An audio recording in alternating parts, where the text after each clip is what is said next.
right, so hello, my name is Rey Arcenas with the Samuel Proctor Oral History Program.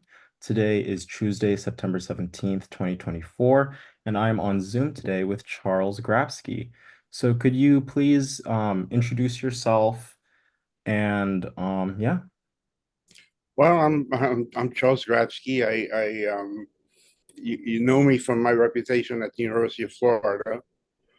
So I was once a student there, and I also taught there. Um, I'm just a common person from originally from New York, now in Florida, and sort of lived a not very common life, I could say. All right, so let's start a bit from the beginning. Could you describe your childhood and your upbringing growing up? Oh, my childhood was great. I grew up in Long Beach, New York. We had a close family. It was a small family. Um, I was an only child. Uh, I went to school very early, so I went to school as early as I was 2 years old. As soon as I was potty trained, they sent me off, apparently, and I went to the same school that in the summertime was the day camp. So my mother was a lawyer, so she was pretty busy. Although I lived with my grandmother and my father and my mother um, lived downstairs, and my grandmother lived upstairs with me. So even though they were at work a lot, I always had caring, loving, nurturing around me. Um, I was bullied in school after I went to a school. I was kind of kicked out of the Catholic school. Not kicked out. My parents were asked to have me leave because they wanted to move me up a couple grades because the teachers are having such a hard time with me, trying to keep me active and yet dealing with a whole other class of what 20 people back then.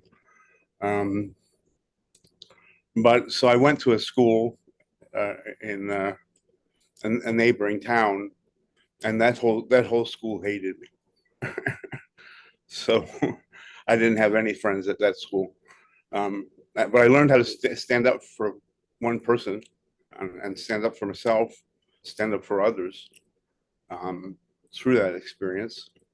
But at home, despite the day life at school wasn't that exciting during the elementary school grades, at home was still great.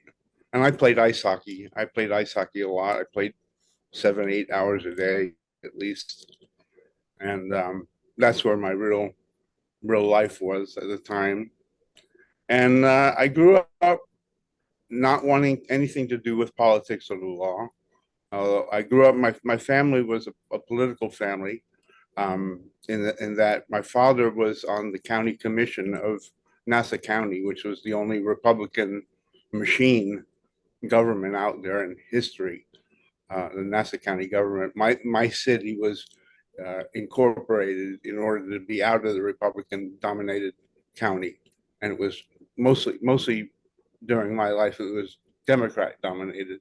Although when the changes of regimes came in, they would try to hurt my father, but they couldn't because he was a civil servant. He he was one day removed from his job and made dog catcher, and they thought that would, but they still had to pay him, and he loves the job. I used to volunteer at the shelter, and then one time they moved him. They had to move him to fire commissioner, and he loved that job.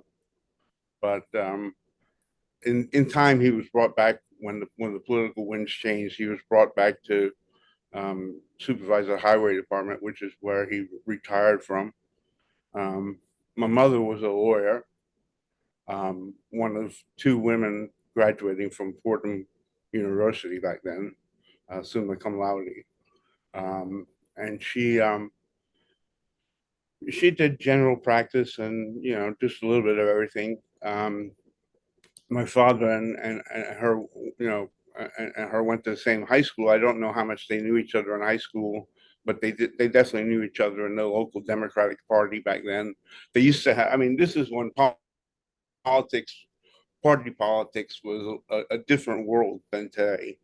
You had the Democratic parties was local organized and local dominant. There was no national uh, committee that was considered to be the elite of the party and the decision makers. So it was all local, and my mother and father both knew each other from that, um, and they used to say to me when I was a kid, "You're going to be a lawyer like your mother," and I said, "Oh no." No way do I want anything to do with politics or law. I want to be a veterinarian, and that's how I was. How I was until about turning about 20 years old. That's how I looked at it. And about that time, I had been in college a few years, and I had been reflecting on what a person ought to do. And you ought to be involved in politics, and you ought to care about the law, and these things ought to be things that are careable about. They're not supposed to be corrupt. Um, and a lot of people really resist recognizing how corrupt things get. And you certainly learn the lesson of corruption at the University of Florida. I mean, I mean, the student government there is is like none else elsewhere on earth, and the university knows exactly what it's doing. It's not promoting democracy. It's not promoting people learn how to live in a democracy, or how they could try to go out and restructure society that they're witnessing based on ideals learned in the classroom, so to speak, but not formal classroom experience, but at the university. That's what university student government should be about. Um, Excuse me, I get dry mouth, so sorry if my it doesn't come out that just ask me to repeat anything. But I mean, politics should be. I mean, in my view, um, and I guess I grew up this way, and I mean, it should be about the common good and justice, which are two sides of the same coin. And it's the pursuit of achieving the common good over time, because you're never going to get there. It's always going to be one step beyond, but it's not the point. The point is being on the journey to get there. You're always reaching out toward it. You're not having systemic injustices. You're not having um, gross inequality dominating the way the social world exists. Um, Sorry if I'm getting a little into philosophy and stuff like that, but I mean, democracy and government are supposed to be good things, and this is not an example. Whether we're talking about the University of Florida, or we're talking about the state of Florida, or we're talking about federal government. I mean, what it's not what we teach kids in civics class. If they had civics class, you know, you don't teach them that the whole system is a game, you know, and learning to play that game is how people learn to get involved in politics. And that's what Blue Key serves as an ideal sort of force for, and did for, you know, all of Florida's modern public life. Yeah. But I don't know if I got off tangent there or anything. But I No, mean, I grew up with those ideals, you know, and I went to the University of Florida, and I went to the University of Auburn before that, um, and I hadn't really lived out those ideals. I just had them, and I was always looking for someone in those first years of college, whether it was Auburn or whether when I came to Florida. Um, I was always looking for someone to follow, to show me how you can experience that, or how you can get involved in that. And there no in the 80s there was nobody organizing, there was nobody protesting. Um, you know, until I came along, at least in the 80s. But I mean, there were some campus activities, like there were smaller environmental groups and things like that. And environmentalism hadn't really gotten as far as it had to this day. And there are of course now groups and things like that. And you had the CISPLA, the probably in the 80s the only real active thing was about um, South America and problems with the Reagan administration, things like that, because that was what was real at the time. Um, Reagan involved in South America. Sorry if I'm getting off on other politics, but this is just where I came up when I got to the University of Florida. Um, I had I had I had spent 4 years at Auburn doing microbiology degree, and I was still set on being a veterinarian. And I came to the University of Florida for that purpose because they had the veterinary hospital. And when I first really started feeling, I first said, well, when I got back, why don't we try to start a newspaper? And we talked about that, me and some friends of mine. But we never really pulled it off until about 94, when Roy Gelman came up with the idea again, and we created the Independent Voice. But this was earlier than that, and there was no real activism on University of Florida campus at all. Like I said, other than some of the ones that lived through the 70s, because once the 70s came around, activism sort of died out. And I remember the first thing I ever wrote. Um, I wrote uh, an op-ed column for the Auburn newspaper because they had just published a thing saying activism was dead. And I actually wrote a thing. I said, well, activism isn't dead, it's just hibernating. I had no idea how long it would be hibernating for. Because that must have been in 1980, in 1986, I wrote that. And that's when I came to the University of Florida. And but I didn't get involved in campus politics for till about 1989. Um, I came back in '86. I I had I had thought about it, but and what I knew about student government at the University of Florida, which was what most students assume it is, and which most universities are. They're really Greek dominated, you know, social clubs. They just don't all have multi-millions of dollars of money in their hands, and that's the big difference. And and and I mean that fact alone should be turning eyes on the University of Florida for what's going on with that millions of dollars. But I'll tell you in a little while what goes on with that millions of dollars, and the University of Florida likes it just the way it is. Um, but the ANS fee is really not for activity and services anymore. You could fund activity and services just out of the rights union profit alone. You wouldn't have to have an ANS fee. Um, but that's a side story. I don't know where I was at. I was So like, I came to the University of Florida. Yeah, is that where I left off? Well, yes. and like I said, we had talked about um, starting a newspaper, and we knew the student government was not really a democratic form of government, so we didn't have any, you know, uh, wild dreams of taking over the student government or anything like that. We just didn't get involved until uh,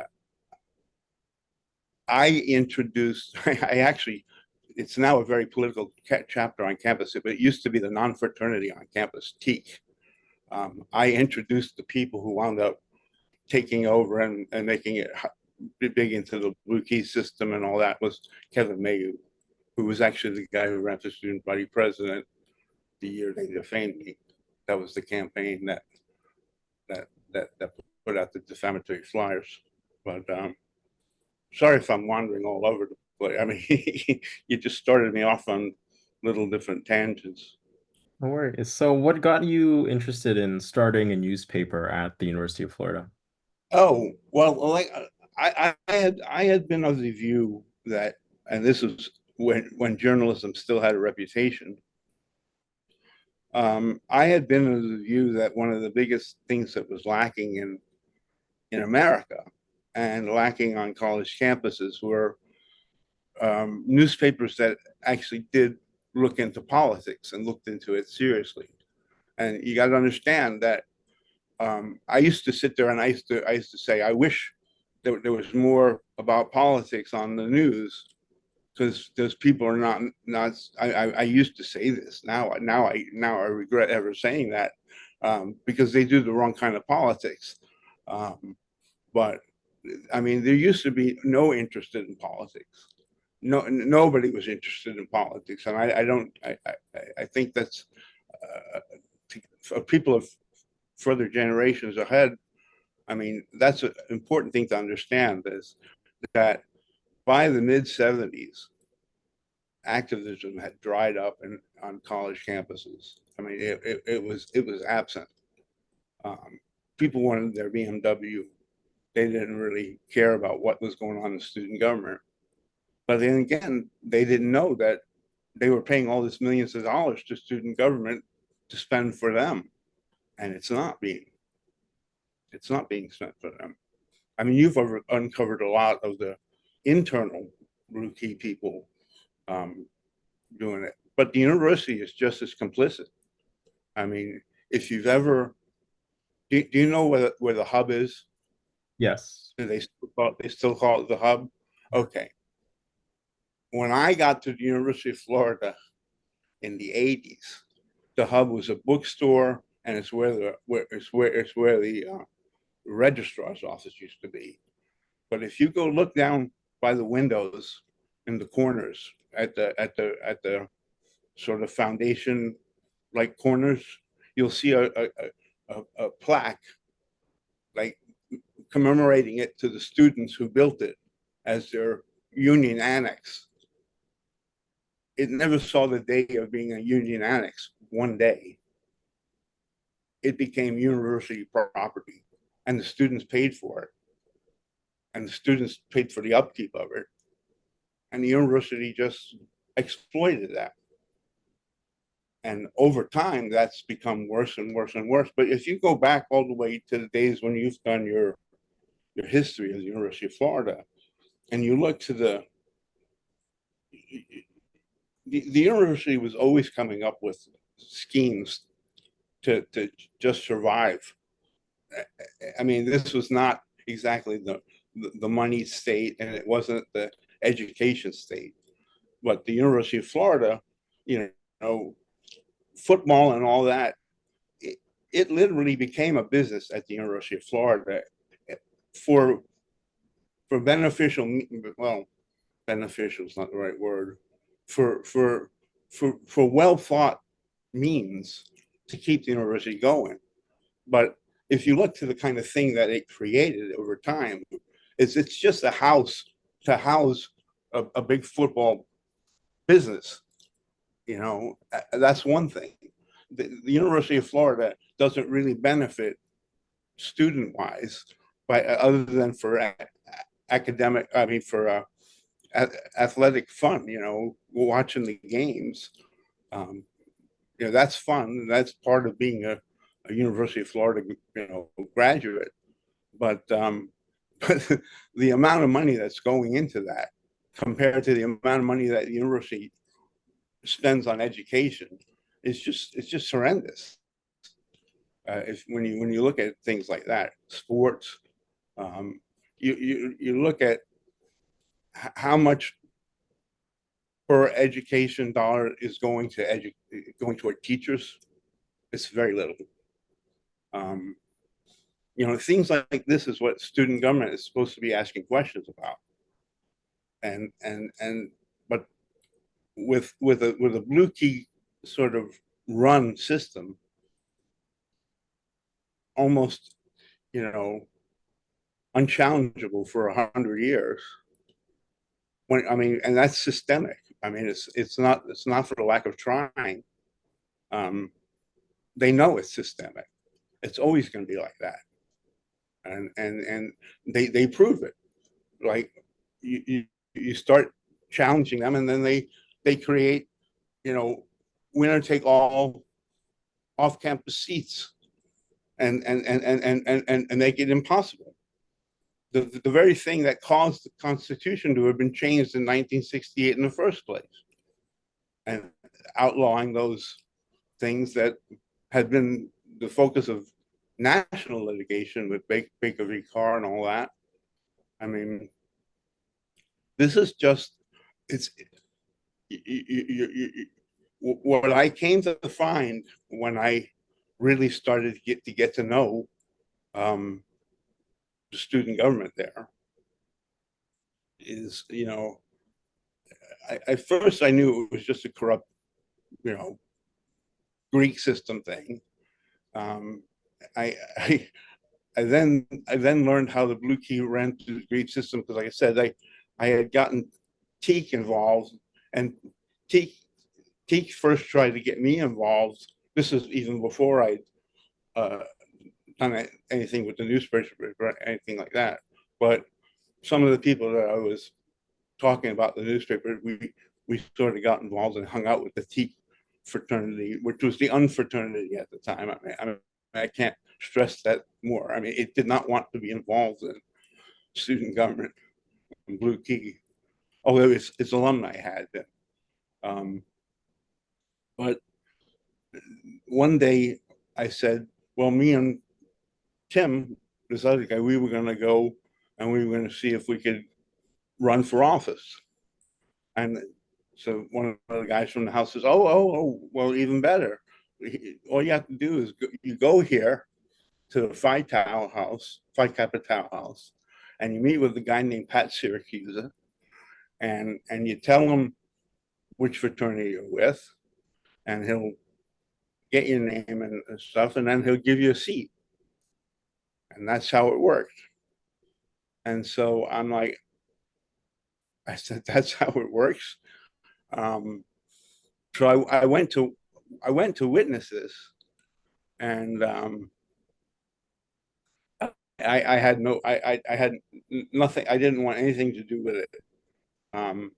So I sort of stepped back, and they actually called. I remember they called me. They called me and they asked me, would I like to give out flyers for the candidates that they selected. Of course, not selecting me, but I'm like, oh yeah, sure, I'd love to do that. No, I actually went down there and I went to see what they were going to have me do, and they were literally going to have me just go around and say to people, for people I had no idea who I was talking about, for a party that didn't want me, and because I didn't go through that system, I said, forget that. I said, just leave my name in the hat. And of course, it didn't come up. But I'm like, this is just a sham of a system. I mean, it's just, and it's not very very well run. I mean, they're so scared of people, like, you know, learning that they could go get I voted stickers and put them on a board and get away with not voting, you know. And they would try to make that, we would go and we would actually see the fraternity houses with them, and they would try to make that a electoral violation. And they would try to do everything. I mean, it was that period of time at the University of Florida, first getting to understand how the system worked was a little bit of a shock to just see how how far up the system went, and then when I did the research that they did for years in the archives, what I learned was it was much, much deeper than that. Um, and certainly not all students. I mean, the alumni network is is negligible. Um, I mean, not negligible, negligent in allowing this to continue to occur, especially after what I revealed in the lawsuit I brought. Which I'm sorry, I'm jumping ahead to all these things, but one of the things that's really important to know is in the lawsuit, we had obtained what was called a judicial notice that the judge pre-trial had already determined that the argument that they were going to put up in defense, that they were um, just a leadership honorary, everybody's jealous of them, you know, Charlie Grapski's like obsessed with them and so jealous of them. Um, we get accused of this all the time, but we have nothing to do with politics and all that stuff. Well, I had that pretty much. I had the court ruling that the University of Florida had and has had a group and house system set up under rubrics of Florida Blue Key, with its connections to its alumni, its connections to the University of Florida, and it controls student government via that housing group system's monopoly over elections and their monopoly of all the offices at that time. This was all declared an absolute untestable, unquestionable fact before we even got to trial. And that came about because they kept putting up that argument that they were just a leadership honorary and nobody ever had any evidence on them, that kind of stuff. And meanwhile, using their real deep seated presence in the Florida Bar Association as well. I mean, that's another thing Florida Blue Key's dominant in. But they're out there pushing that argument, and sorry, I lost trying to plot when I mentioned the other thing, but now I sound like Joe Biden. Oh, what was I saying? You were on Florida Blue Key. They had controlled the bar and they were trying to push the argument that they're just a leadership honorary society, not involved in politics. Oh, right, right. And they were trying to push that again. But we had already gone out there and we had gotten affidavits from current, at the time, vice president of student affairs, people like that, and from some of the people that they were going to call as star witnesses from the alumni, as well as a number of other people who had evidence in different eras, like Dan Lobeck. So we had all that evidence compiled, and we just handed it all to the judge. And the judge said to him, "Had you even deposed Mr. Grapski yet?" And they said no. And they said, "Well, why don't you depose him to find out what he knows?" And so we came in with like I think 4 to 6 boxes, which was a lot less than we really had, but it was enough to make an impression. And out of those boxes, we would just start off in decade by decade. Well, in the 1920s, have you not shown that this happened and this happened? And, what is this? We used the historical archive research of the alligator, and we were able to get that admitted into court, which is often a hard thing to do. But we showed how the alligator came out, was documenting this over every decade. We provided, like I said, Arch Sandine, the vice president of student affairs. We provided his affidavit saying yes, Florida Blue Key is a political organization on campus, things that they would never say, you know, out of court, and they've never said since court.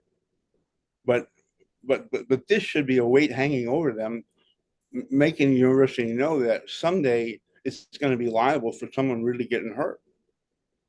You know, this is real politics. I mean, this is it's not your typical student government.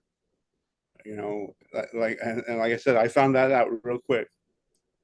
Yeah, so moving backwards a little bit to the start of your defamation trial. So you Mhm. mentioned in another interview you started the Independent Coalition and then Mhm. were involved in student government before the events that led to the defamation trial took place. Could you describe your involvement in UF student government before the trial and then what led to the trial?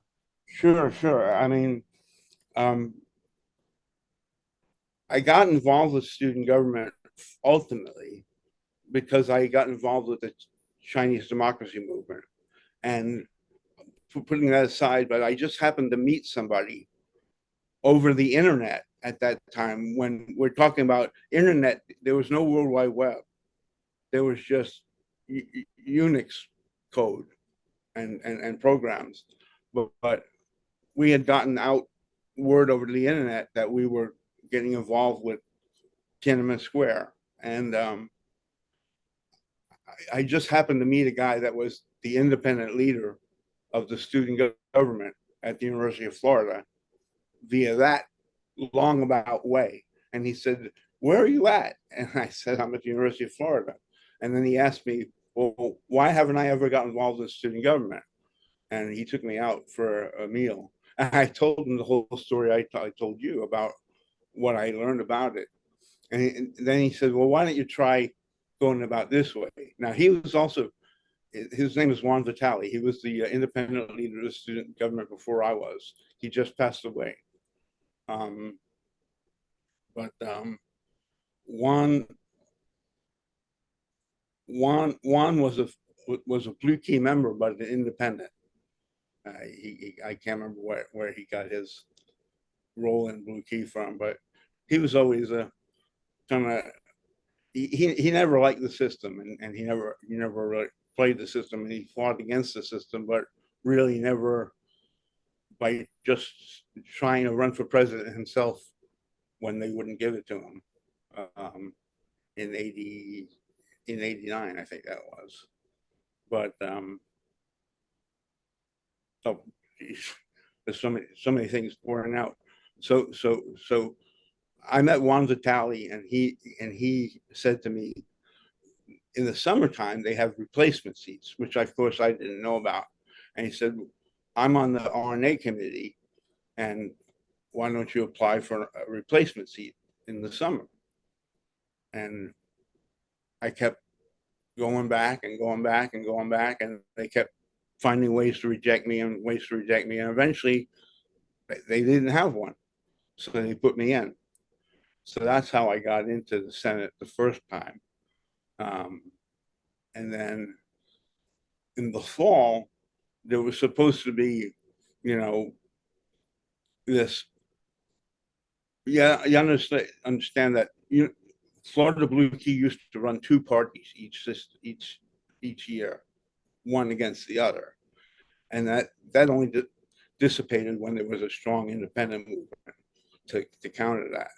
But this was the last year of that. It was the Sun and the, I can't remember the other party now, Progress Party, I think it was. The Sun and the Progress Party.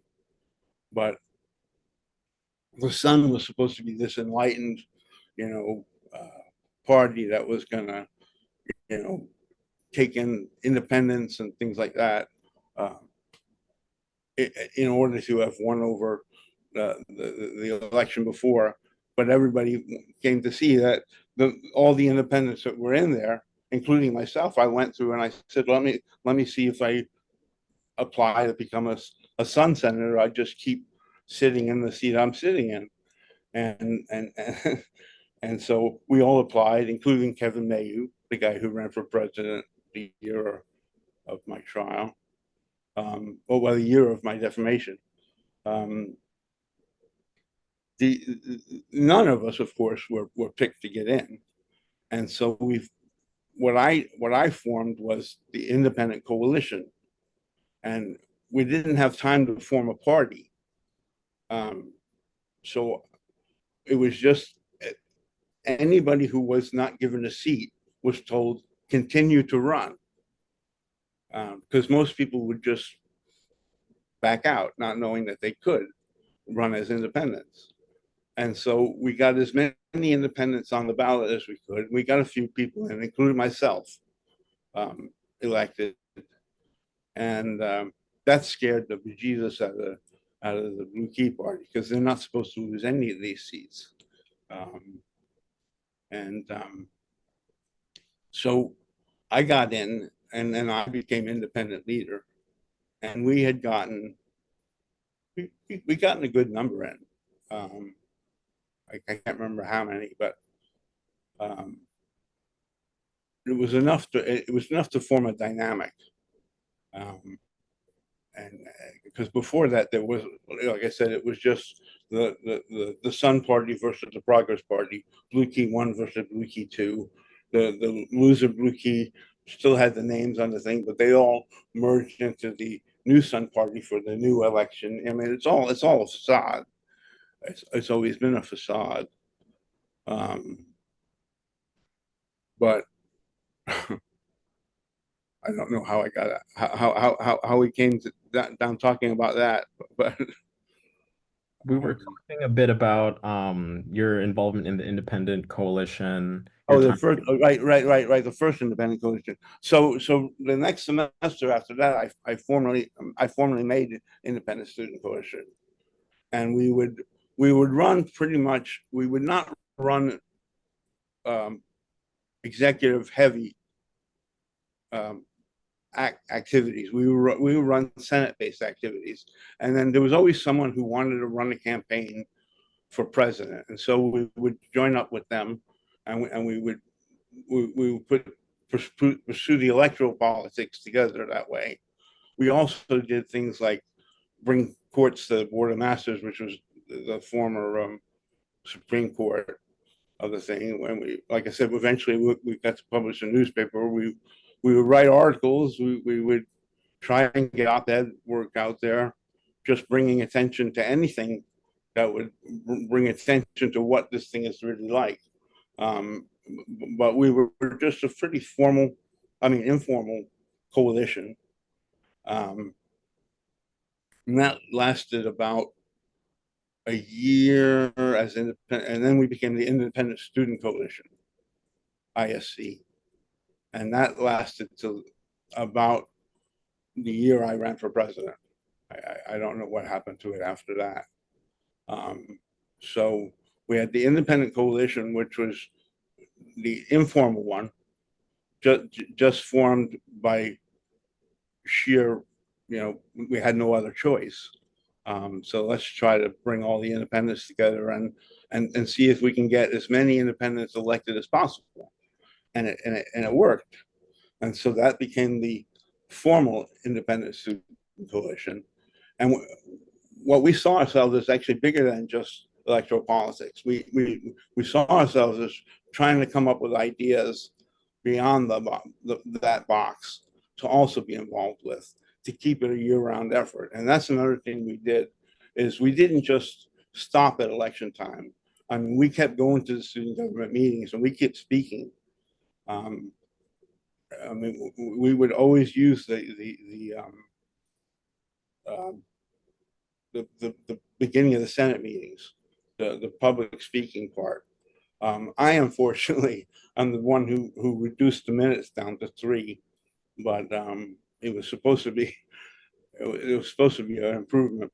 But I mean, I used to give 10 on the floor. Um, that was never a problem. But yeah, we would always take over half the meeting by just giving speeches, even though we weren't elected. So our presence was there, and we had like 5, maybe 10, 15 seats, but we always had a large presence coming out. that was a big help. Um, and then when I ran, we just called it the independent majority. I don't remember why we didn't call it independent student coalition. Somebody just had the idea, and so that was where the independent student coalition like led into the independent majority being the campaign for the what year was that? 1995 campaign. So before we get into the 1995 campaign and defamation, can we talk a little bit about Florida Blue Key running two parties? When I Yeah, interviewed Dan Bobek, he said like that was standard practice. Do you know yeah. why they would run two parties and why they stopped? Well, they stopped because they had a competitor. Once independents became a competitor to stand on their own, they couldn't run two parties because that would divide themselves. But what they were always doing was they always had so little fear from an organized independent movement that they knew they would control student government, and so the in players that formed the coalition in Florida Blue Key for that year on how many keys they had and how many you know positions they had, things like that. They they they would allow the the losing set of groups to form a second party and try to get independent support to help them in order to keep this facade up, knowing that they pretty almost always won the one that they officially ran. But it was to keep the facade up that this was a democratic process. But yeah, I mean, it had always been a two-party system to, for that reason, and also because without an organized independent movement, those independents who would naturally, you know, go towards that help that was being offered them sort of were taken out of the process. And they really had no real intent on ever really bringing people like that up through the process, but they would give them the impression they would. All right. So going into the events of the 1995 student body presidential election, could you talk about the events of that election and what led to the defamation lawsuit? Well, I was a pretty a different. I had never run for president before. I had actually I like legislative politics better, but I was a pretty big affront to the system. Um, they knew I didn't keep my mouth shut, and they knew that this would give me a potential of. I had a possibility of winning, and if I had that mouthpiece of the student body president, they wouldn't have been on campus much longer. So when I ran, it became a do or die for Blue Key to make sure my campaign didn't didn't have a negative impact on the future. And so at the time, there was a guy named Peter Velchek, and he was in his 50s, I think. But he was like the group leader for independence for a long time, and he would try to, or people who were in the system that really were wanted something out of it but weren't like being respected, and so he would play them off on each other, and they decided that they were going to put out flyers saying I was a convicted child molester, saying, well, if that won't stop him, what will? And Peter gathered um, two of these people up. One's named John McGovern, who was former Palm Beach County Commissioner, a former student body president, during the trial because he was rewarded for taking the fall. And then a guy named Brad Bondi. Brad was Pam's brother, and Brad just was. I mean, Brad was a good guy. He just wasn't that kind of a team player that was getting him a lot of look for where his ambitions would like to have gone, like the student body president, things like that. So Peter brings Brad out on this with John, gets them sort of caught up in the whole thing, and they go to the um, printer and pick up the flyers, and then they go out on campus and they start posting them up. And Brad's like, well, wait, I don't want any part of this.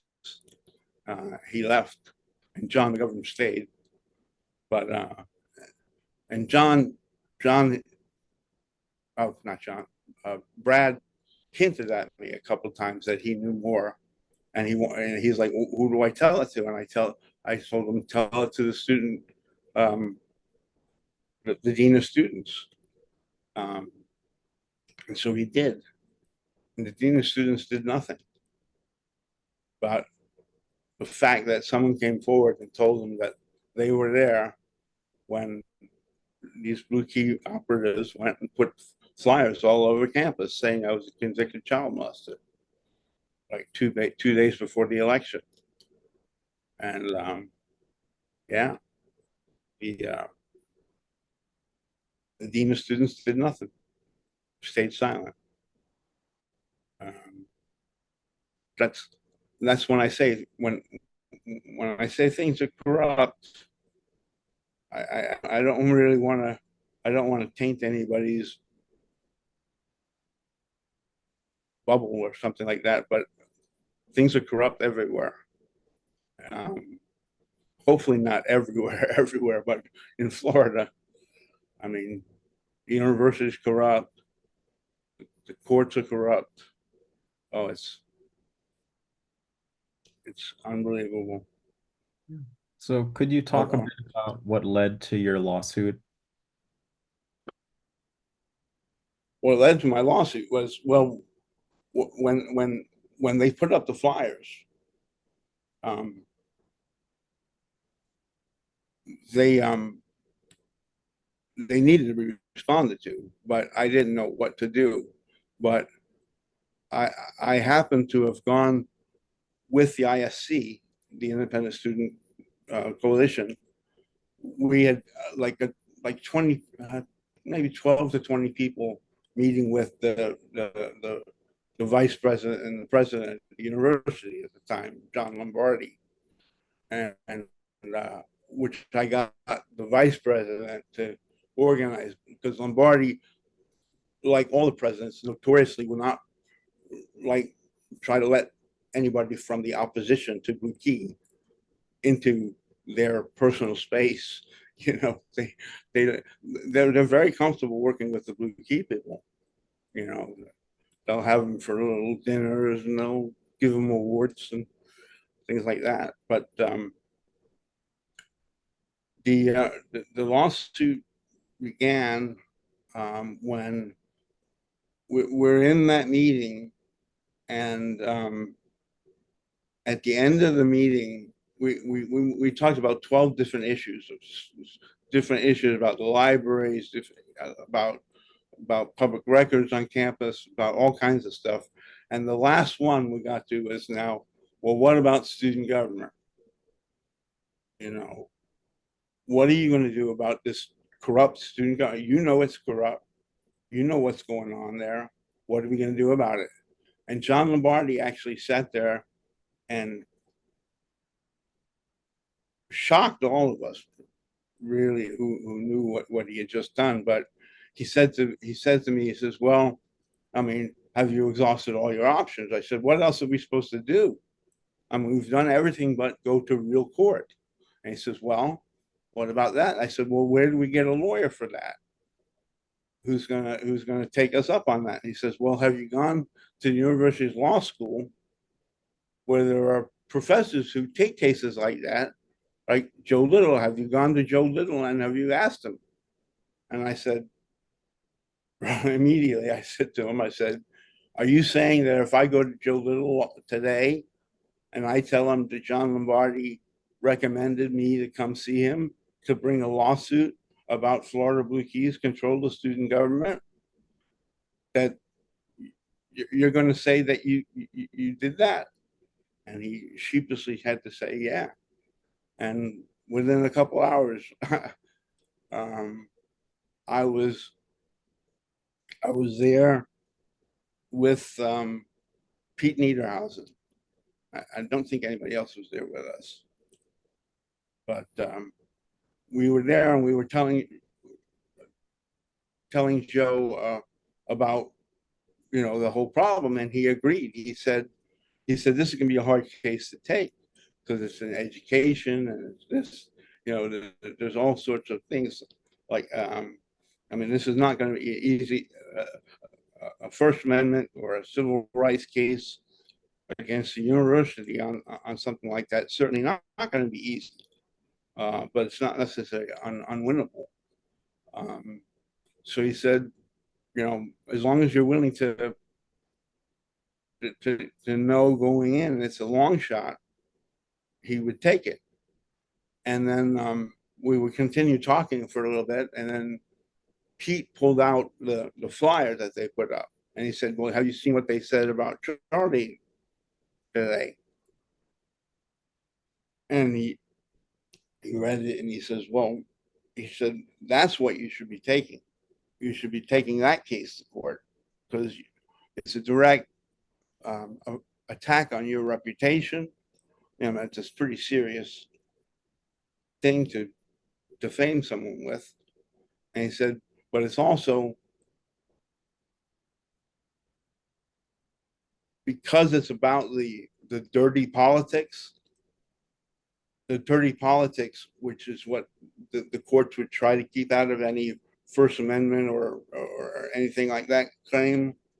The dirty politics, the courts try to get out of it. They couldn't get out of it in the defamation case because that would be what it was all going to be." And he said to me, he said, "Well, why don't you go home and think about it?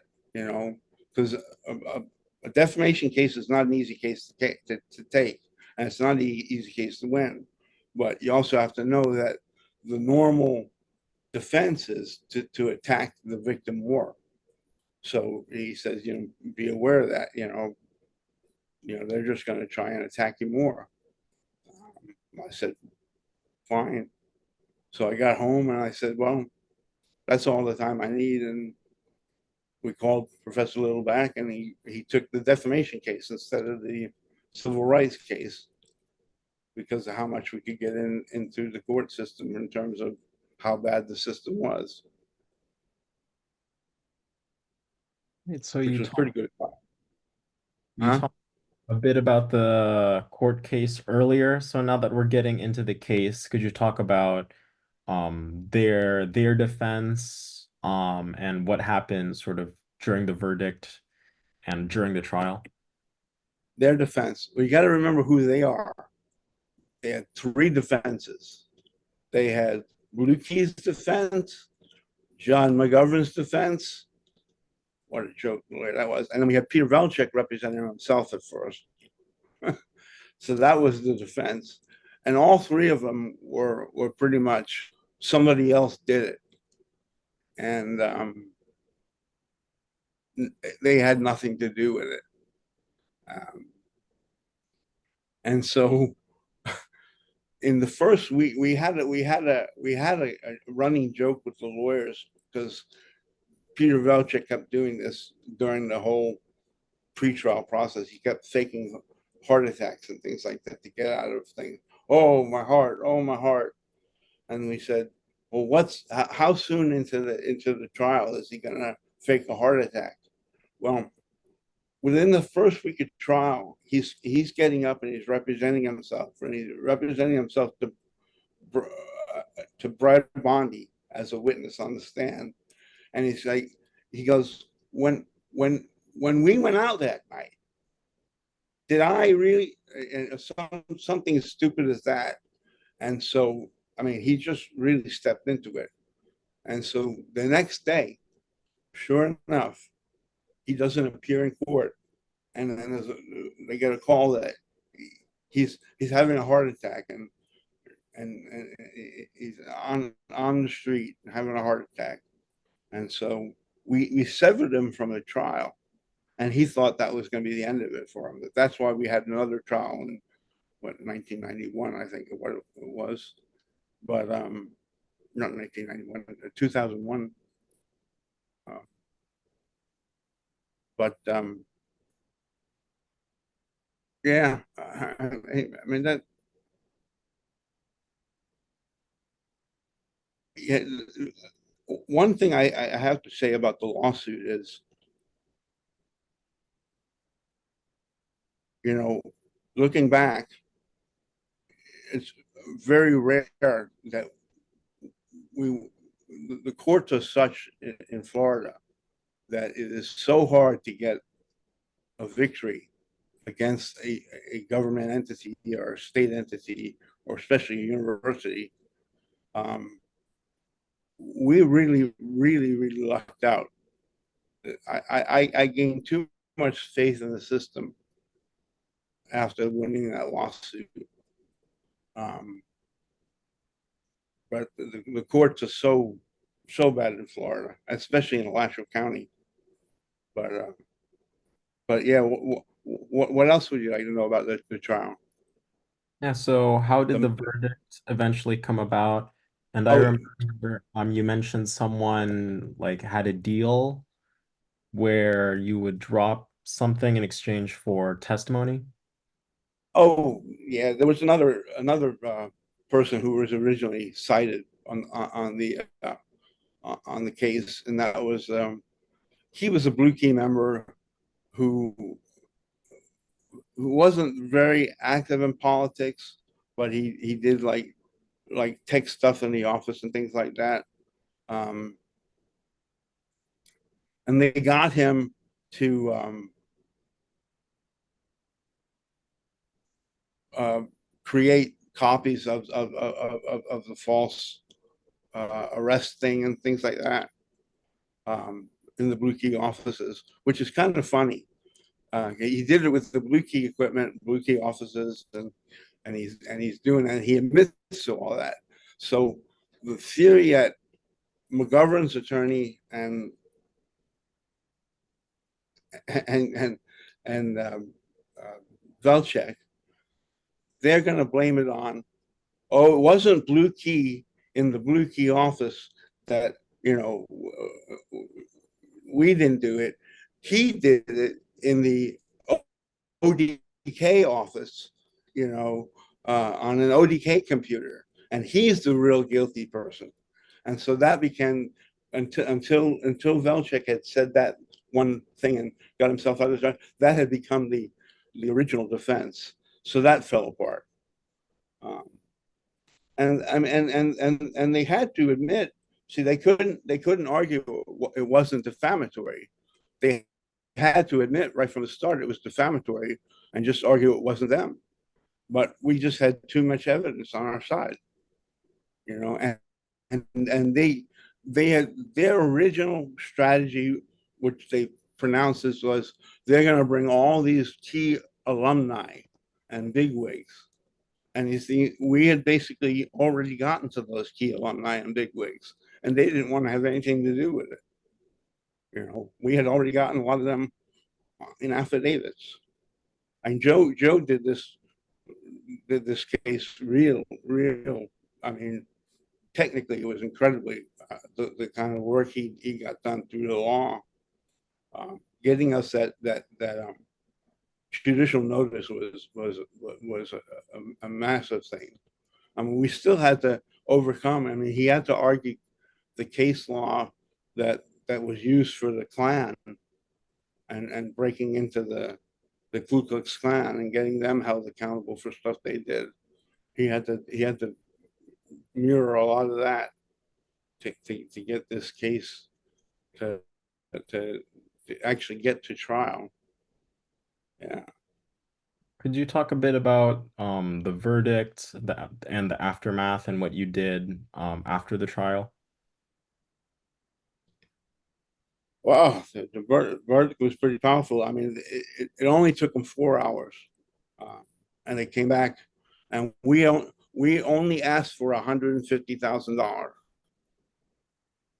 and they came back and they increased it to $250,000 in 4 hours,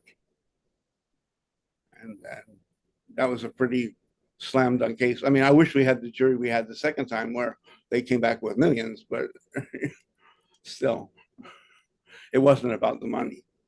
I mean, it was about cementing that verdict in history.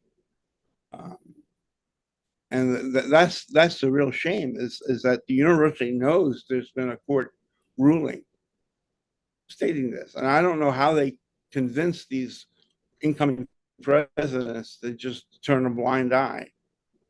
But oh, I know part of how. I mean, half of them, they're all here recruited as fundraisers, and they got to appease the Gator boosters and the Bull Gators and things like that. And that's all the people behind Blue Key.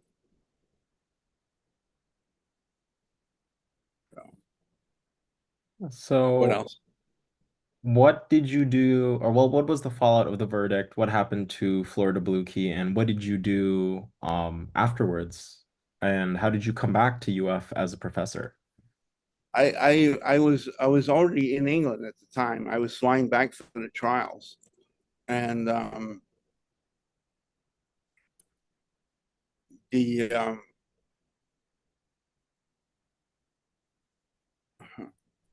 the first well, I was flying back throughout the whole series of the trials, but the we I was shocked by the verdict. I mean, it really it hit me. It was a pretty powerful thing. Um, the university, however, did everything it could to deny it. It did everything that it could. It never took any real. It took. It had one committee, and Florida Blue Key had a committee that I spoke before, and they asked me to join, and I said no. But when the verdict came down, the students were emphatic, pretty excited about that. Um, they expected a lot to change, but they were expecting the change to come just without them having to force it. So they and because I was in England, I really couldn't give a lot of energy and stuff to what was going on there. That I mean, there was some activities, but by and large, the university just pretends it doesn't exist, and they just keep going on and on and on. And I mean, right after my verdict, um, Joe Little represented a sorority girl that they that they defamed through Gator Growl. I mean, this institution is a real liability on Florida's neck, Florida Blue Key. I mean, I don't know when something's going to happen, but I mean that's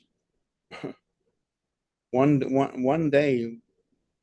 I just can imagine the liability of not having done anything about this system. It's just,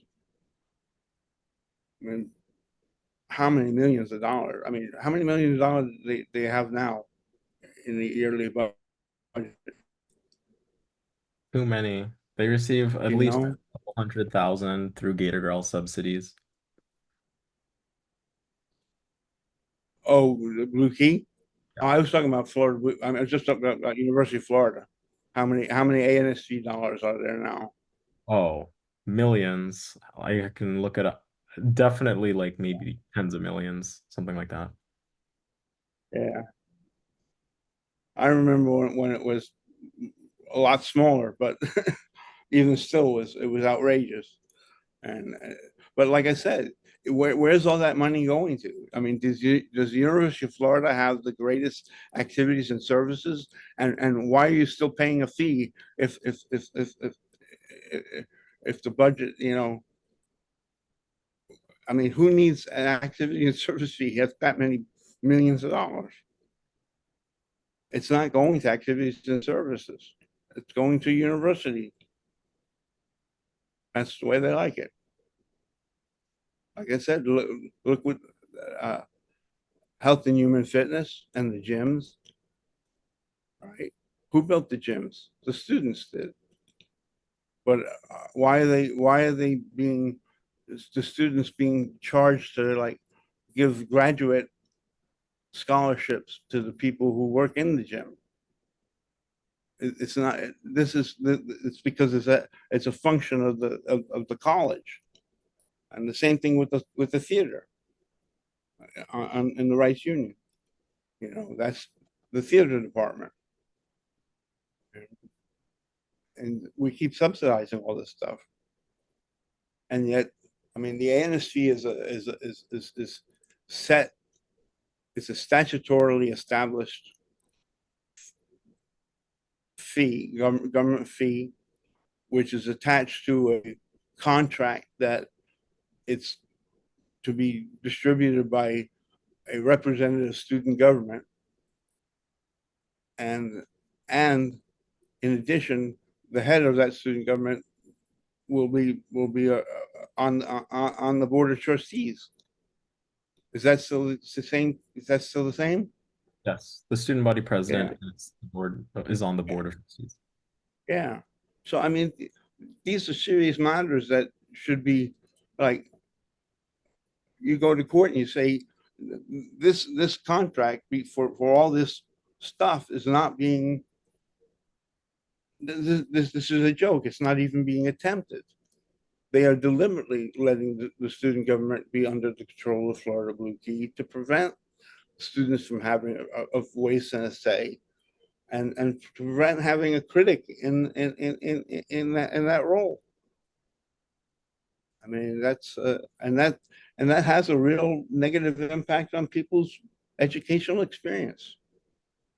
You know, we should be teaching a generation of new leaders, not a generation of new followers. So what brought you to England and how did you return to UF to become a professor? I I went to study in England with a guy named Ronald Dworkin at the law school there, and they just had programs that I was interested in. So I went there and I got a couple other master's degrees while I was there, and master of laws, and I was working on my PhD at the time when all hell broke loose in Alachua. But I don't know if you know about that. We can talk about that later, though. So But yeah, what was but your England, I sorry, went there to study. What was my what? what was your PhD about and what did you study in England?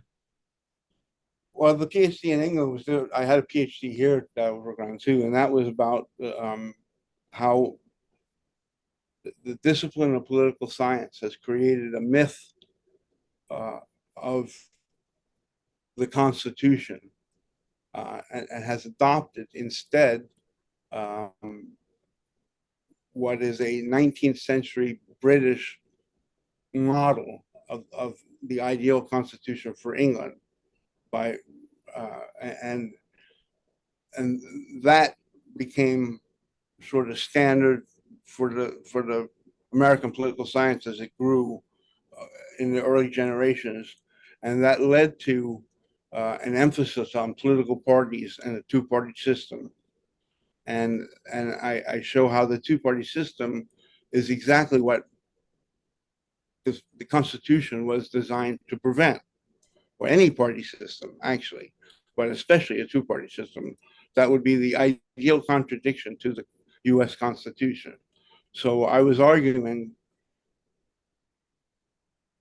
since the 90s at least, that basically we have the whole system like looked at from reverse of what it should be, and we're not able to fix it because everything's based upon this model that we're somehow supposed to be not the Madisonian model of government, but the Badgetian Walter Bagehot, who was writing in the 1840s, 1850s.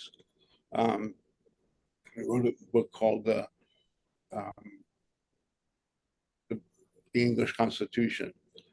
He wrote a number of other books too, but if you read the English Constitution, you will see it's a it's a it's very much opposed to separation of powers and wants a very much executive-centered government.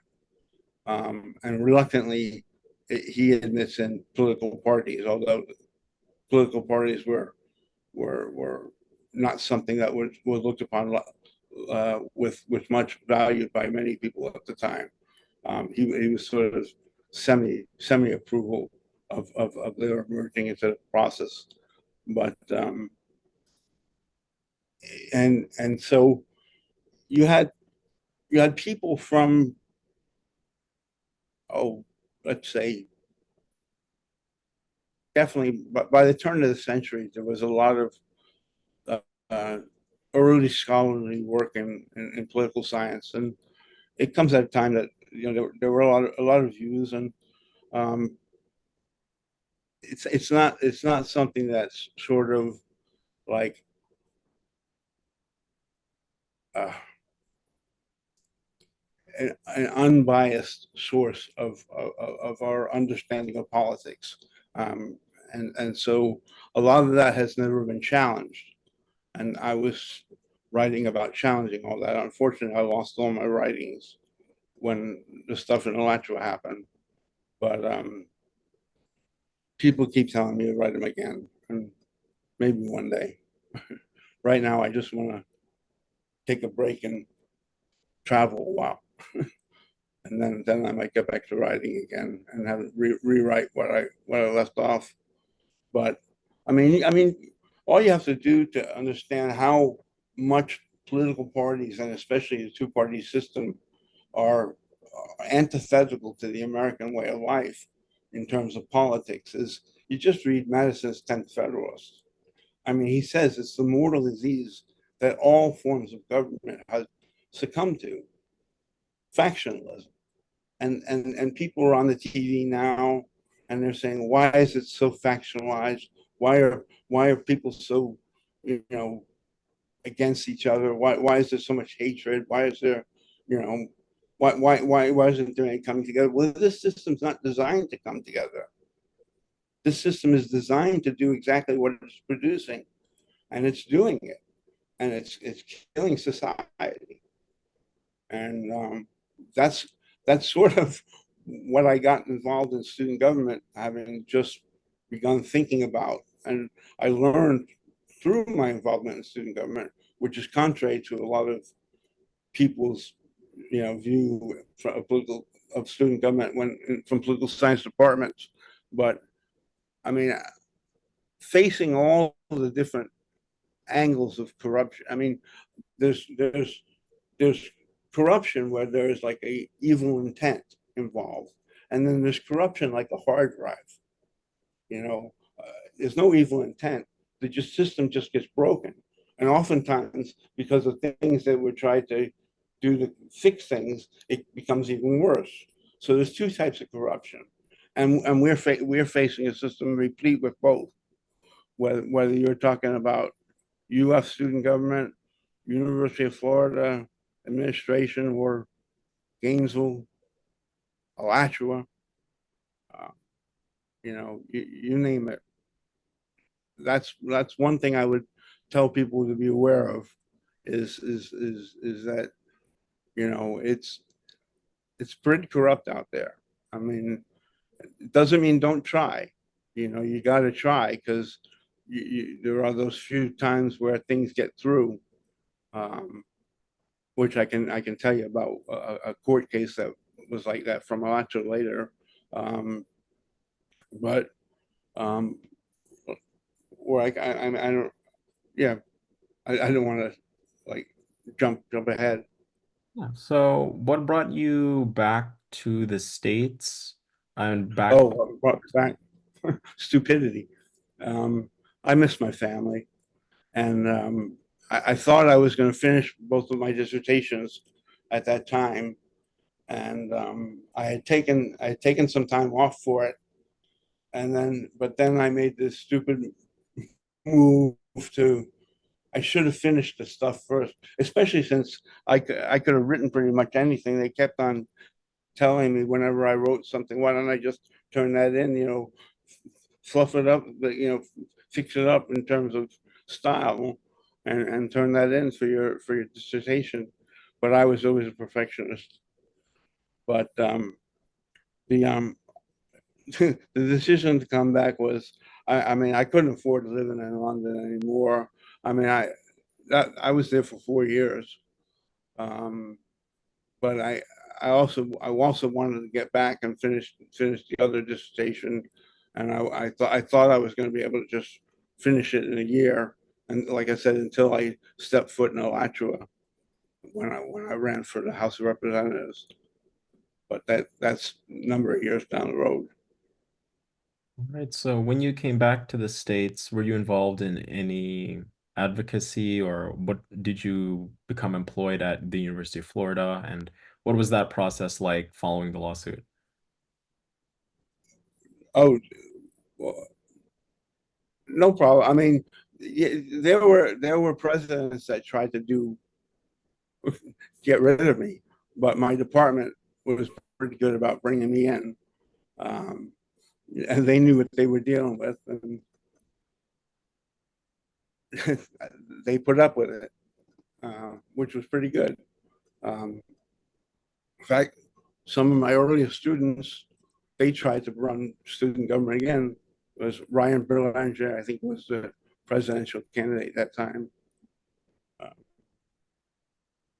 but yeah, when I got back, I was focused on my teaching and trying to finish those two dissertations. And then like I said, when I took that break in 2005 to finish writing, I also got somehow conned into. Originally, I was going to run for the county commission, and then it got changed to running for the state house. And so, without really having a long effort in advance to set that up, I jumped right into that. And I was going to have a sort of ad hoc campaign because you don't need the big fancy campaign and you don't need the huge amount of money. They they knew the two people I was running against knew that had I stayed in the race, I was going to win it. But I probably should have waited and not done that until I had my dissertation turned in, uh, because that wound up. I I thought it was just going to be an easy test run at the state house, um, and like I said, I like legislative politics, and but the first thing I did on my campaign activity was to go to city hall, not city hall, the city facilities in the city of Alachua on their election day to get ballot access petitions signed. And these people came up to me with horror stories about government corruption in Alachua and like intimidating of people or in terms of who they vote for or what they do. Um, People leaving town. Uh, and then they said to me, and on top of that, they're stealing the election with absentee ballots. And I said, let me see what I can do. I mean, I didn't want to reject it. They may have a point. Um, that's what I wish more often would be the perspective of authorities when someone comes to them with complaints like that. It's not necessarily that crazy. Um, so I went and I watched and I documented what I saw was them stealing an election. And sure enough, the more evidence I dug up, the more I got out of it that the election was stolen. Um, that was one of the first cases I took in the city of Alachua. But when I then went to go get public records after filing that case, and I went into the city hall, and they refused to give me the records that were required to be given to me by noon that day. And I recorded the whole event. And sure enough, they told me that the minute I was there, they would send the police into the city building, because anybody who was there with with with a criticism was treated like a criminal. And sure enough, the police came in, and then they had to leave sheepishly behind because the city manager had said that it would be right.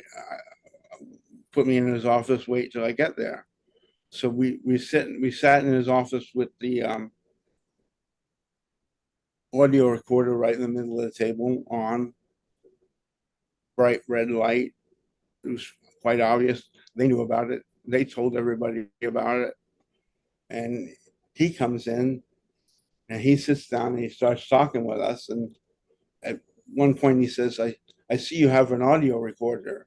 I don't mind I don't mind that, but you know, I said, it's right there in front of you.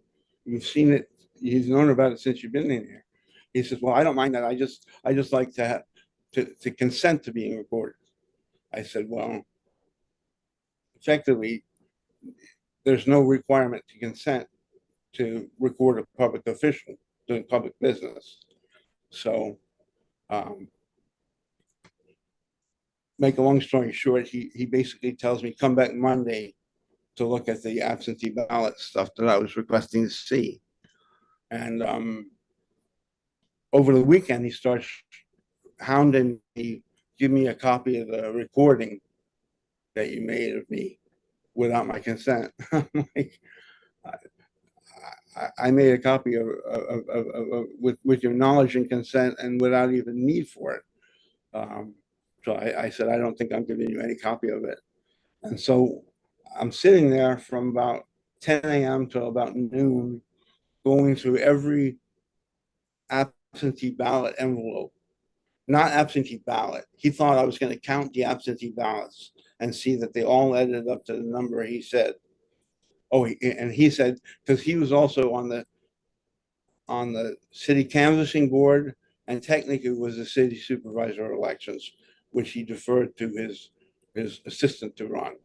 I mean, this was a joke of a system. I mean, and these are people who had no idea anything about city government. They'd never worked in city government. Clovis Watson, he was a patrol officer, and he became city manager.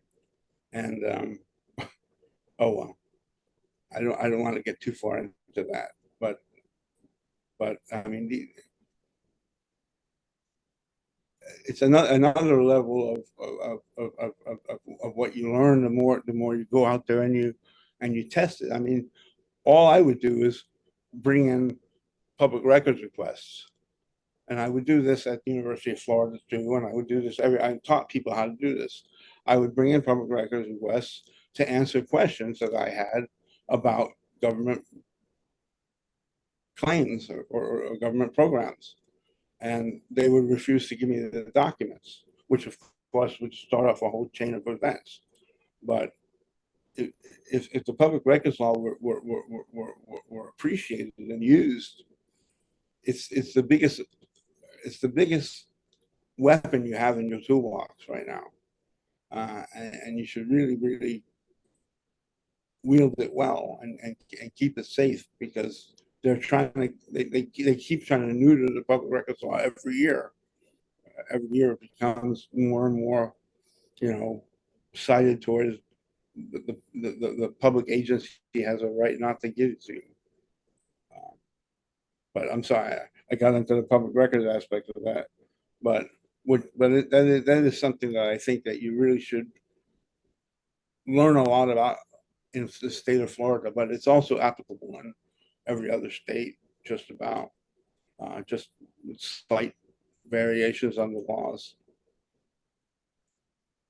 So could you talk a little bit more about the Alachua case and how that led to a number of your belongings being destroyed? Oh, jeez. Well, that first case, it took, I was actually banished from the city limits for 190 days while that case was not, I was unable to have that case brought to trial. It was just sitting there being held over my head. And my lawyers allowed them to banish me from the city limits. And I had just moved there in terms of for my constituency in the election. And so things were in storage everywhere. And so I was under this trial and the pressures of this trial for 190 days where I wasn't even able to file a motion. I wasn't able to, because the state attorney didn't actually file it, just threatened to file it. And he had 180 days to do it. And so, I paid an attorney $15,000 to, to, to get me off of the charges, which I wound up eventually doing myself. But he kept telling the state attorney that I was going to accept the deal. I said, I'm not accepting any deal. I came to you when I gave you $15,000. I already had the deal in hand. The state attorney actually said to me that I would not be prosecuted if I agreed not to be rude, obnoxious, or contentious in the city of Alachua or go to any city of Alachua buildings for undesignated period. That was the deal, which they never could have enforced on me. And if I was to do it over again, I should have just taken it and said, "Screw you with it." But I didn't. I really put my trust in the legal system for it to work, and that was the biggest mistake I made. Just I should have known it too. I mean, for example, one thing you probably don't never heard about, but people should learn about, is called the per curiam affirmed position that the appellate courts are taking.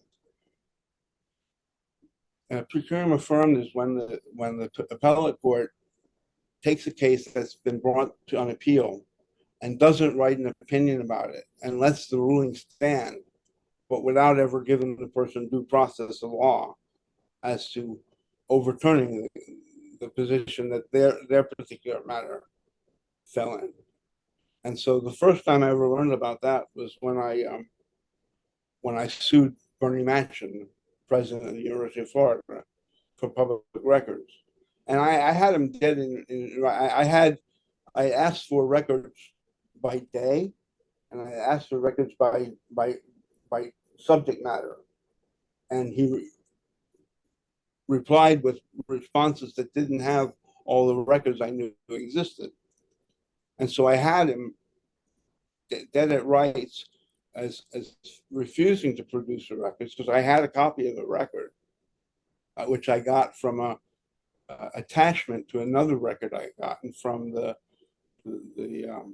person on the third floor, the under my who was well my workers now I don't know what, but well he was like activities director, and so he had gotten an email, and the email had an email forwarded to it. And so I had a copy of the email attached to it by the head Gator, um, the head Bull Gator, Stumpy Harris. And it said, you're going to allow Blue Key to have money from the student government, pretty much. And he said it didn't exist, and I had a copy of it. And so we were going to court, and then I get a local judge who I'm told, and I learned a lot because he actually got all of my cases in Alachua too. But basically, I was told that basically anything brought against a government entity, he's opposed to.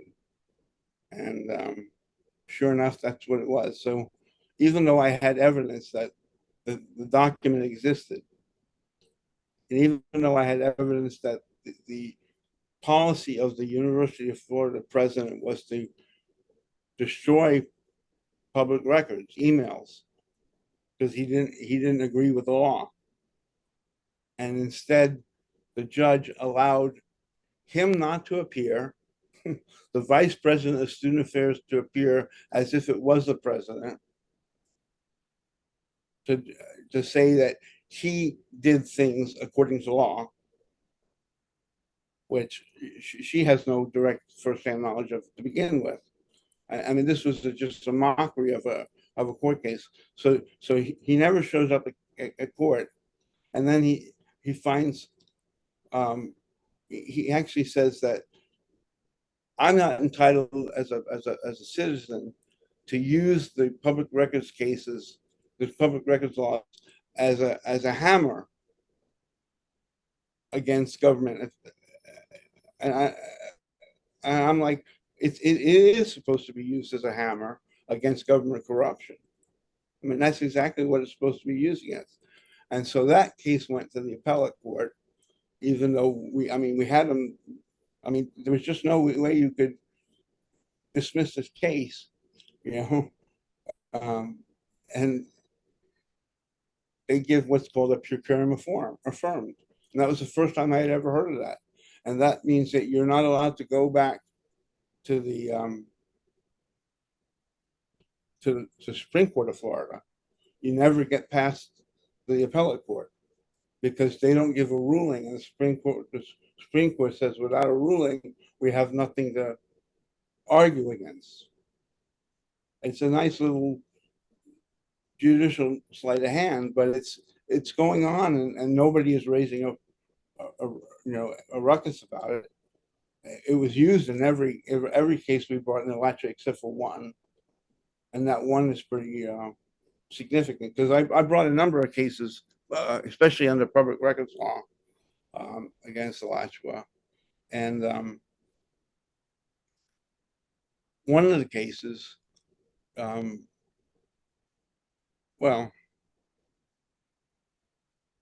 I mean, the first was the election case. Then there was my defense case, and then there were a number of public records cases, and one of them was centered on one public record. They approved the election without proper procedure, and we objected, and we asked for the document that would prove it, and they refused to give it. And based upon that record alone, we had a case, although they made it out because we tried to get them also punished harder because that this was a pattern of abuse. We put in like 100 other examples, but this being the most egregious. And I mean, this thing just got twisted and turned. And like we won only because this time, even though the judge gave tried to throw it out on a technicality, or his name is Robert Roundtree, by the way. I don't know if he's still a judge, but yeah, I don't remember what the technicality, Roundtree used to dismiss it, but it got set for the round of hearings that the appellate court does at the law school in front of the law students. And Joe Little, being the law professor, was also the lawyer on the case. So a lot of eyes were on the case. So finally, we had one case that got to an appellate ruling, and the ruling was in our favor. Of course, when it came to paying us we won, that got all screwed up by the local judges again. Not me, but Professor Little. Um, like I said, I one thing I'll never do is I'll never trust the local courts in Alachua County again. That's for sure. But or the state of Florida. Yeah, so could you talk a little bit about your other advocacy and organizing you've been involved with since then? So things related to Oh politics. yeah, I had done things like, well, I had gotten involved with early on, before like all the video police things and things like that. I was out there with audio recorder in Gainesville, using that to hold them accountable. But I had started doing some of that work in Gainesville, and when I came back here to help care for my parents, and also I was on house arrest for a while. For they are. I mean, I don't know if we ever got into what they did when they tried to kill me in the jail. Uh, Overdosed on baclofen. Did I ever tell you that story? I think you did another interview, but Uh, if you want to yeah, retell it, but yeah. No, oh, I'm sorry. I I forgot what I was saying again when I got onto that path. Uh, before I got onto the other thing. What was I talking about? you were talking about I also lost the train of thought. You're talking Yeah. about something before all the oh yeah, yeah, video recorder, audio recorders around Gainesville holding people accountable. Oh yeah, yeah. So I was there at the early stages of like the people videoing police, and I also got involved at a higher level. We formed an organization called Photography is Not a Crime, and we were a national outlet for looking at allowing people to be videotaped and photographed as when they're making arrests, and also advocating for the people that were abused on the videography, which I then brought in the public records section into, and we got a lot of people trained in public records work. I went out to Albuquerque. Albuquerque is like the murder capital of police in America. More victims per capita there than like the biggest cities combined. Uh, and so in 1995, 1995, 2005, I think it was, um, I saw a video of a guy being shot, ambushed out like a military ambush, being shot in the hills of Albuquerque. His name was James Wood, and I couldn't believe what I saw in front of my eyes. I mean, I could in many senses, but it got out and people saw it, and so I did what I could to both look up on it, get as much information as I could. But I eventually got to know the people that were organizing in Albuquerque around his death, the James Boyd murder. And there's stuff up on YouTube channels under my name that have some of these videos and stuff, and some of the evidence they did, and some of the interviews they did with people in Albuquerque. But I went there first to help out in the fight for the James Boyd shooting, and then to teach them public records using the public records law, and they learned that pretty well. Um, that's been very effective in Albuquerque. And I was out there for about 2 weeks that year, and a year after I was going back was also right after Ferguson. So this predates like Ferguson for about a year. Is when we were really getting news coverage of police murders around the country where there had been a blackout. And then the Ferguson, Missouri one came along, and it just exploded from there. But I was actually involved in some of that in public records there too in Ferguson, and I had they kept telling people that there was no record of no police report of the incident uh, when the press was asking, and I said that's just not possible. So I kept fighting with them, an online battle and over the phone. And eventually I got them to give me a document that they had to admit was what they were telling the media and everybody that didn't exist, that the police report initially from the shooting of Michael Brown. And so I was on my way back there, and then I was going to spend a week there and then a week in Albuquerque. And I was under house arrest, but I was making these I was doing these things despite that. Um, the they called me the day of my flight to go to Albuquerque, to go to Ferguson, and said come back into the probation office. So I went back in the probation office, and then they had like this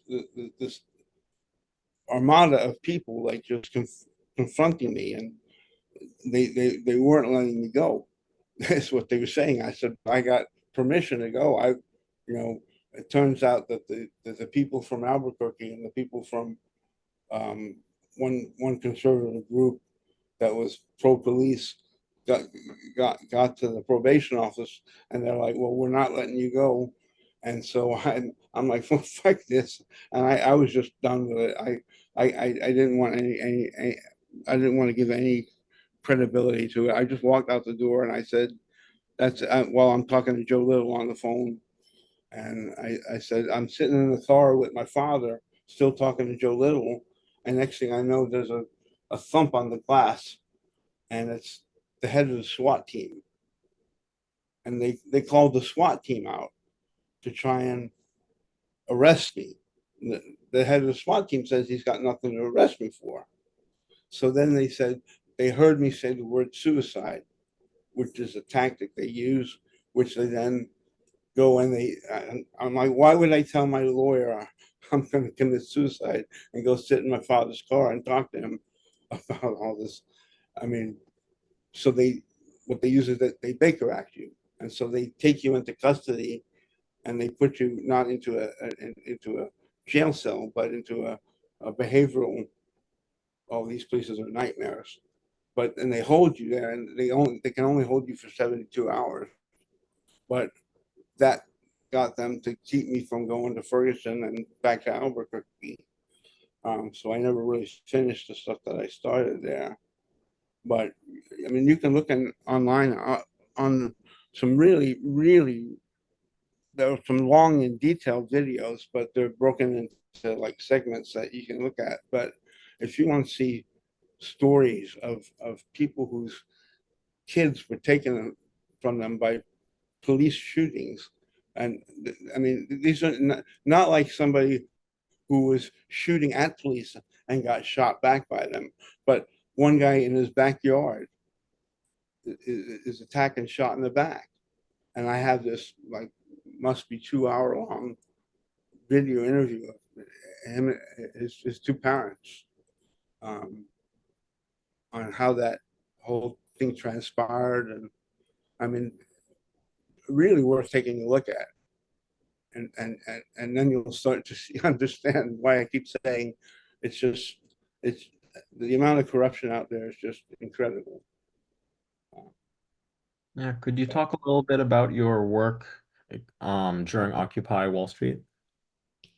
Yeah, Occupy Wall Street, like I said, I was under house arrest. I couldn't leave. I couldn't go anywhere, but I was still involved. And so it was all via the internet. And probably the most significant impact I had, although there were a lot of, I mean, we did a lot of things online, like the federal house steps and things like this, where we were there 24 hours with the people on the steps, just via the thing. And we would even order pizzas down there and things like that.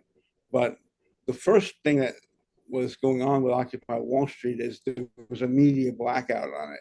Nobody was paying attention to it until they had their first march. It was on a Saturday, and there was a picture of the New York police kettling these 6 girls, just kettling them into a corner with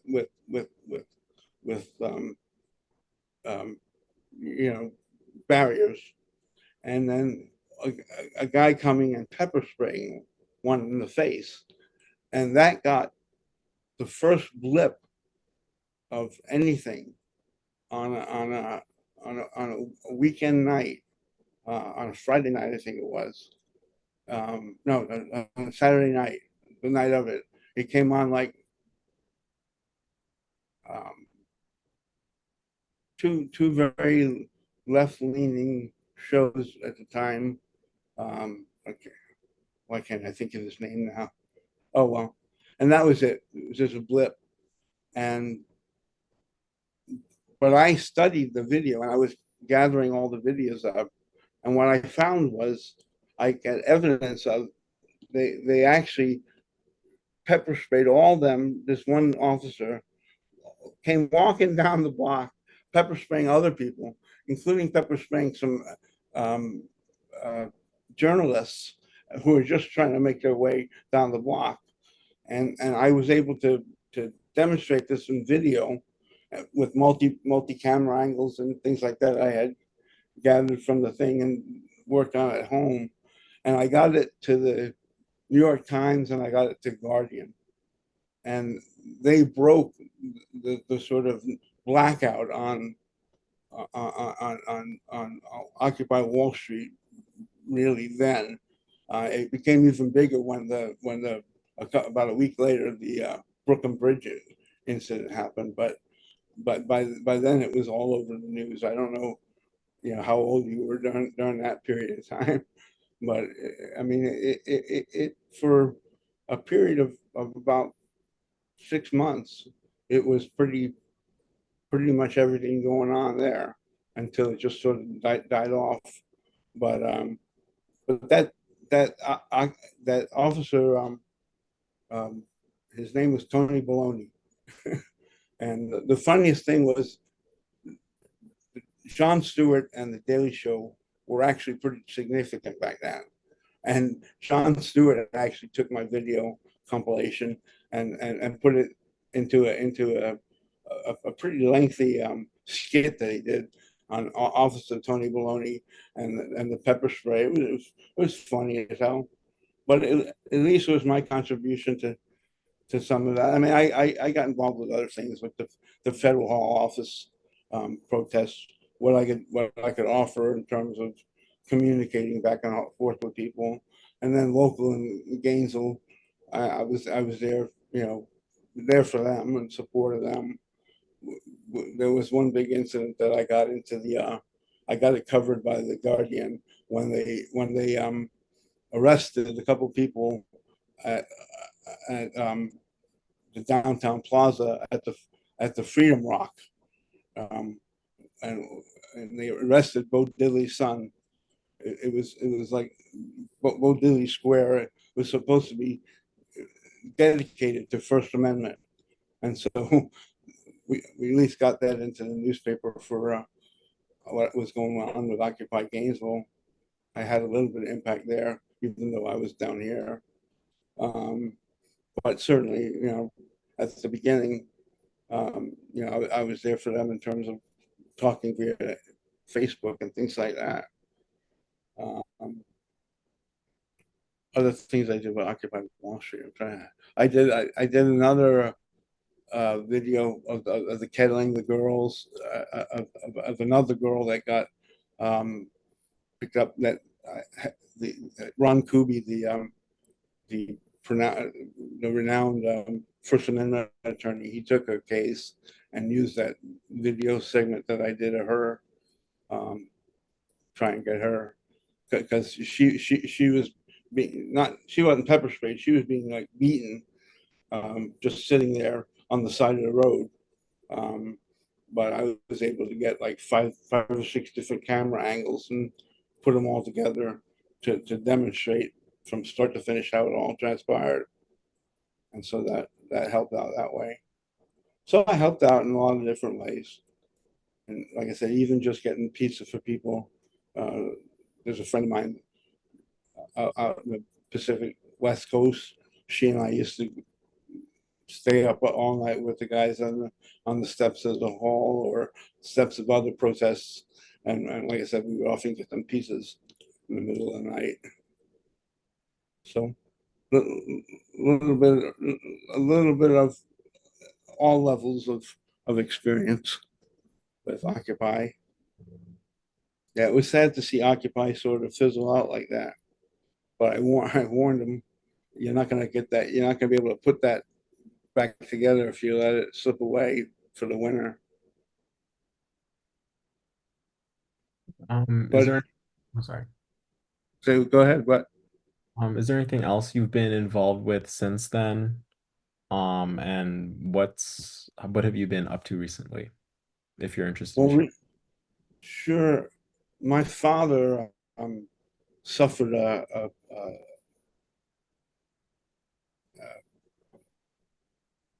spinal cord injury from a hospital fall, and I wound up having to take care of him for about 10 years. And so, and during that time, I've had a lot of legal battles getting him the care he needed.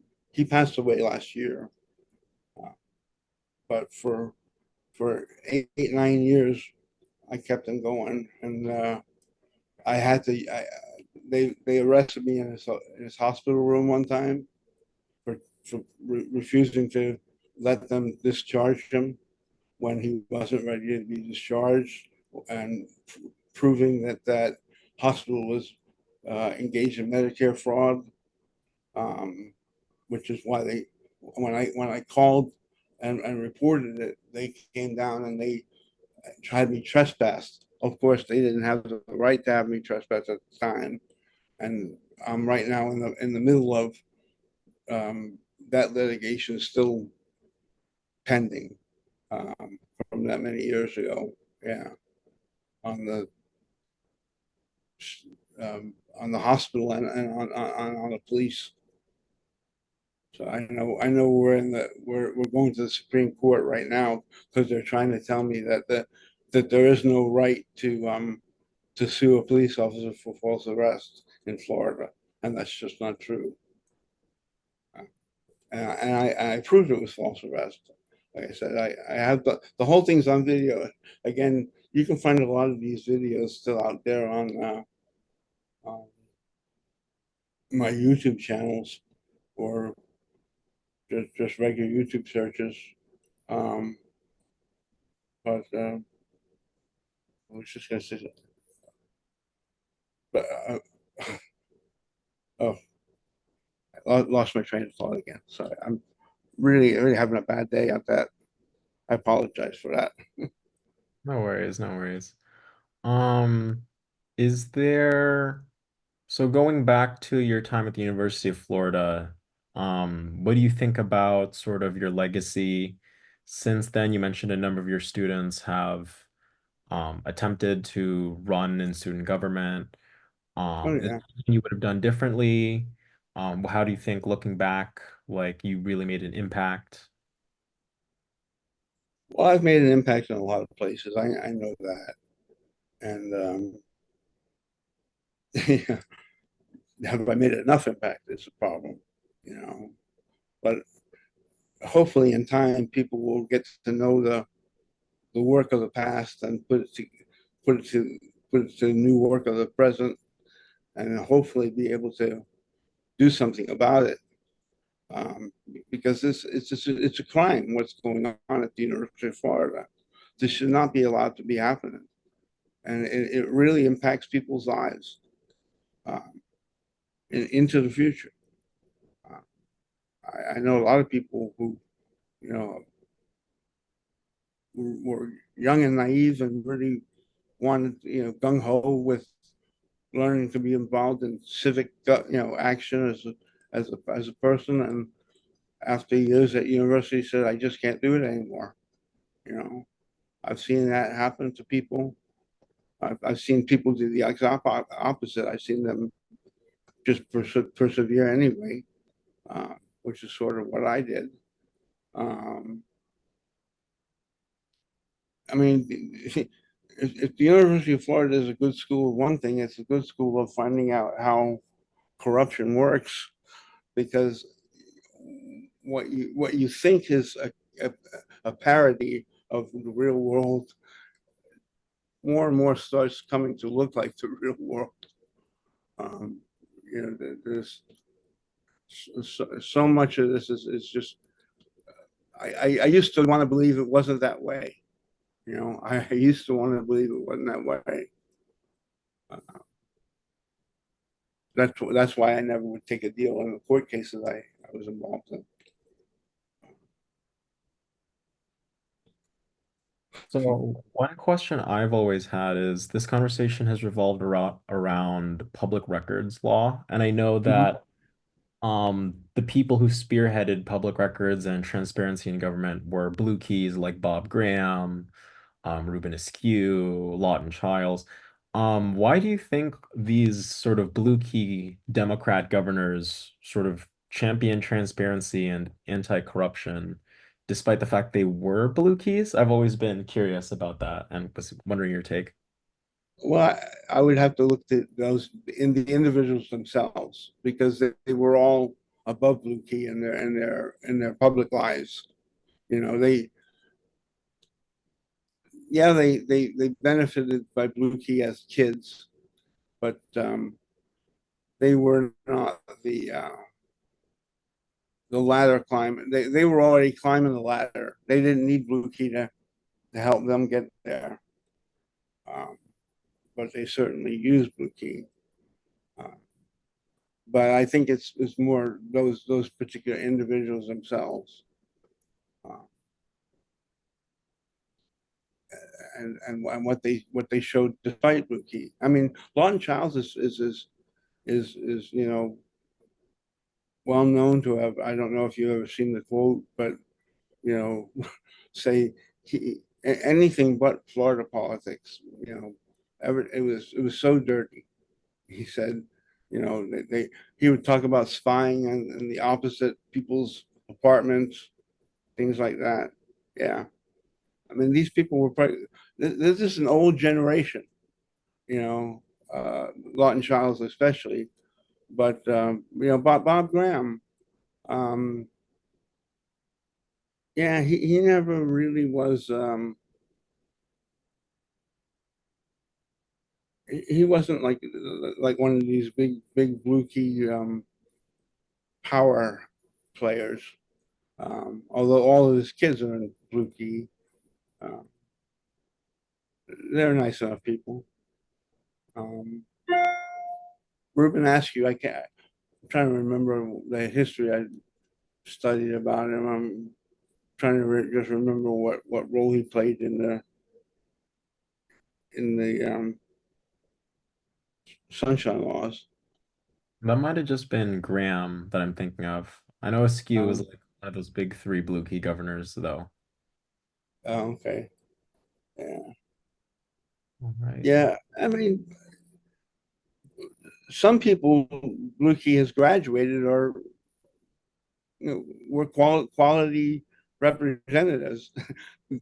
There was a day when that was more likely to be the case than now. It's like I just saw Ashley Moody up on TV an hour ago.